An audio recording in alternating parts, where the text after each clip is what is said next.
Hello friends, Radhe Radhe. आपके अपने YouTube channel Radha Krishna study target में आप लोगों का बहुत बहुत स्वागत है। आज मैं बीएड प्रवेश परीक्षा 2018 का प्रीवियस ईयर का जो प्रश्न पत्र है मैं वो लेके आई हूँ, जो पूरा व्याख्या सहित हल दिया गया है, जो आप लोग करेंगे क्योंकि पिछले एग्ज़ाम में जो क्वेश्चन आए रहते हैं उससे संबंधित क्वेश्चन पूछे जा सकते हैं। तो फिर अगर आप लोग व्याख्या सहित हल किए रहेंगे, उसका व्याख्या सहित हल वाला प्रीवियस ईयर क्वेश्चन पेपर किए रहेंगे तो बहुत ही महत्वपूर्ण है, जिसमें से काफ़ी क्वेश्चन फंस सकते हैं। तो फ्रेंड देखते हैं, ज़्यादा टाइम ख़राब ना करते हुए, आप लोगों का वेस्ट ना करते हुए चलते हैं क्वेश्चन की तरफ। तो क्वेश्चन पेपर सॉल्व करते हैं।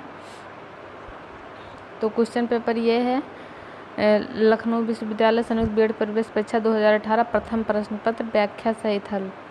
तो आप लोग देखिएगा, ये खंड आ है सामान्य ज्ञान का, खंड आ है सामान्य ज्ञान का। तो क्वेश्चन नंबर फर्स्ट है, संविधान सभा का प्रथम अधिवेशन कहाँ हुआ था। नंबर तो ए है बम्बई में, बी कोलकाता, सी लाहौर, डी दिल्ली। तो आप लोगों का इसमें आंसर देख ही सकते हैं कि डी सही है। तो इसका व्याख्या है, संविधान सभा की प्रथम अधिवेशन 9 दिसंबर 1946 को संसद भवन के केंद्रीय कक्ष दिल्ली में प्रारंभ हुआ था। दिल्ली में प्रारंभ, ध्यान से सुनिएगा और ध्यान से देखिएगा भी, मैं बाद में आप लोगों को दे दूंगी कि आप लोग स्क्रीनशॉट ले सकते हैं। सच्चिदानंद सिन्हा इसके अस्थायी अध्यक्ष चुने गए। बाद में 11 दिसंबर 1946 को डॉक्टर राजेंद्र प्रसाद को अस्थायी अध्यक्ष चुना गया तथा उनकी अध्यक्षता में संविधान निर्माण प्रक्रिया प्रारंभ हुई। तो आते हैं क्वेश्चन नंबर बी की तरफ। भारत में वयस्क मताधिकार की उम्र सीमा क्या है। भारत में वयस्क मताधिकार की उम्र सीमा क्या है। तो आपका ऑप्शन नंबर ए सही होगा, 18 वर्ष। बी है 20 वर्ष, सी 21 वर्ष, डी 25 वर्ष। तो ऑप्शन नंबर ए सही होगा, 18 वर्ष। तो इसका व्याख्या दिया है, भारत में वयस्क मताधिकार की उम्र सीमा 18 वर्ष है। 1889 में अनुच्छेद 326 में संशोधन करके लोकसभा और विधानसभा के चुनाव में मतदान करने की आयु सीमा 21 वर्ष से कम करके 18 वर्ष कर दी गई। यह संशोधन राजीव गांधी के नेतृत्व में कांग्रेस मंत्रिमंडल द्वारा की गई थी। आते हैं नेक्स्ट क्वेश्चन की तरफ है, क्वेश्चन नंबर 3, राष्ट्रीय प्रतीक में सिंहों की संख्या कितनी है। जो हम लोगों का राष्ट्रीय प्रतीक है अशोक चक्र, उसमें सिंहों की संख्या कितनी है। तो आपको ऑप्शन नंबर बी सही होगा, 4। तो इसकी व्याख्या दी गई है, भारत का राष्ट्रीय प्रतीक सारनाथ स्थित अशोक के सिंह स्तंभ शीर्ष भाग की अनुकृत है, जिसमें सिंह शीर्षों की संख्या 4 है, किंतु इसका एक शीर्ष पीछे की ओर होने के कारण सामने 3 ही शीर्ष दिखाई पड़ते हैं। एक शीर्ष पीछे होने के कारण सामने 3 ही शीर्ष दिखाई पड़ते हैं। भारत सरकार ने इसे राष्ट्रीय प्रतीक के रूप में 26 जनवरी 1950 को अपनाया था। ये क्वेश्चन बिल्कुल पूछ सकता है, भारत में राष्ट्रीय प्रतीक को भारत सरकार ने कब अपनाया था। आप लोग इसे ध्यान, 26 जनवरी 1950 को अपनाया था। प्रतीक के नीचे मुंडकोपनिषद से लिया गया सूत्र वाक्य सत्यमेव जयते हिंदी की देवनागरी लिपि में अंकित है। आते हैं क्वेश्चन नंबर 4 की तरफ। निम्नलिखित में से योजना आयोग किस प्रकार की संस्था है। योजना, ऑप्शन ए संवैधानिक निकाय, बी परामर्शदात्री, सी सहकारी संस्था, डी उपरोक्त में से कोई नहीं। तो आप लोगों का इसमें ऑप्शन नंबर बी सही होगा, परामर्शदात्री। तो इसकी व्याख्या देखते हैं हम लोग। योजना आयोग का भारतीय संविधान में कोई उल्लेख नहीं है, अतः इसका गठन परामर्शदात्री व विशेषज्ञ संस्था के रूप में भारत सरकार के एक प्रलेख द्वारा हुआ। योजना आयोग का अध्यक्ष प्रधानमंत्री होता है। आप लोग, ये बहुत ही इंपॉर्टेंट क्वेश्चन, योजना आयोग का अध्यक्ष कौन होता है, मोस्ट इम्पॉर्टेंट है। तो आप लोग ध्यान से देखिएगा, योजना आयोग का गठन 15 मार्च 1950 को हुआ। इसके प्रथम अध्यक्ष पंडित जवाहरलाल नेहरू थे। 1 जनवरी 2015 को योजना आयोग का नाम बदलकर उसका नाम national institute for transforming India NITI Aayog कर दिया गया। ये भी क्वेश्चन आप लोगों को ज़रूर पूछ सकता है, ध्यान से देखिएगा, ध्यान से पढ़िएगा। आते हैं नेक्स्ट क्वेश्चन की तरफ है, राष्ट्रीय विकास परिषद की स्थापना निम्नलिखित में से किस वर्ष हुई थी।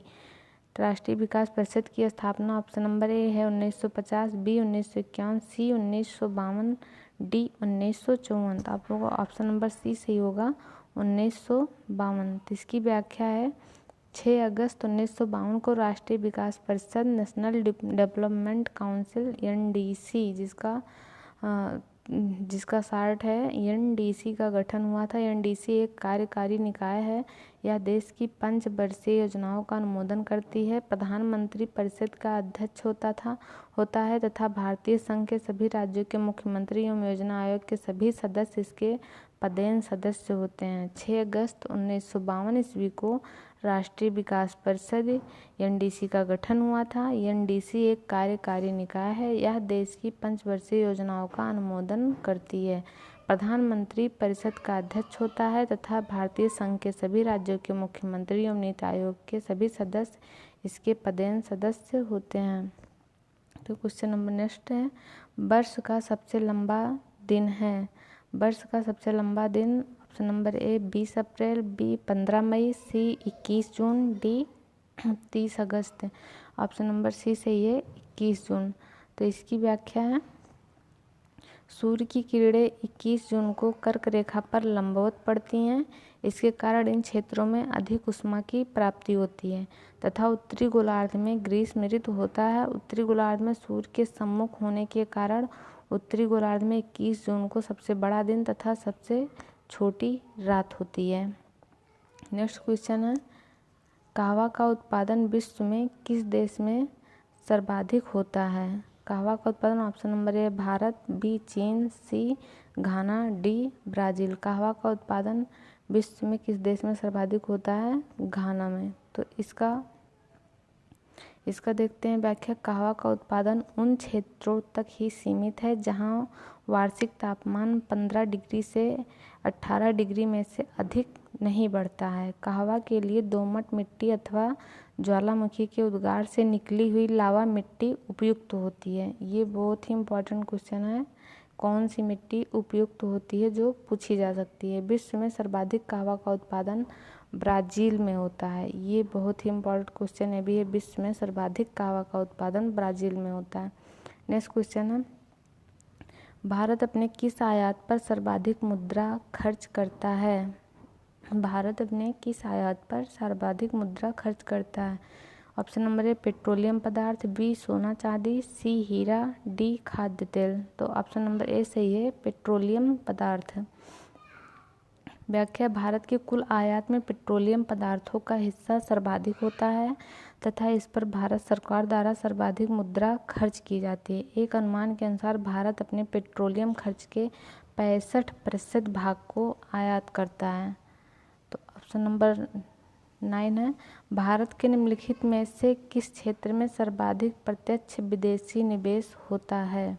FDI किस क्षेत्र में सर्वाधिक विदेशी निवेश होता है।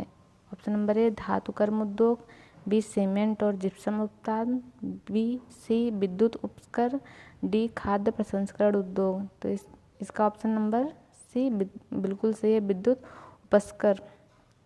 व्याख्या है इसकी, आर्थिक समीक्षा 2011 के अनुसार सर्वाधिक प्रत्यक्ष विदेशी निवेश प्राप्त करने वाला क्षेत्र सेवा क्षेत्र है, परंतु प्रश्नानुसार प्रत्यक्ष विदेशी निवेश का सर्वाधिक प्रवाह विद्युत उपस्कर के क्षेत्र में होता है, जबकि धातु कर्म उद्योग में सबसे कम प्रत्यक्ष विदेशी निवेश होता है। ये भी क्वेश्चन बन सकता है, धातु कर्म उद्योग में सबसे कम प्रत्यक्ष विदेशी निवेश हो सकता है। तो फ्रेंड्स, अगर मेरा वीडियो पसंद आया हो तो वीडियो को लाइक, सब्सक्राइब और शेयर ज़रूर करें। इसके अगले पार्ट के लिए मेरे वीडियो की बेल आइकन को ज़रूर प्रेस कर दें ताकि नोटिफिकेशन आप लोगों को मिल जाए। मैं अगला पार्ट थोड़ी देर में लेके आती हूँ। तो आज के लिए बस इतना ही फ्रेंड्स, राधे राधे।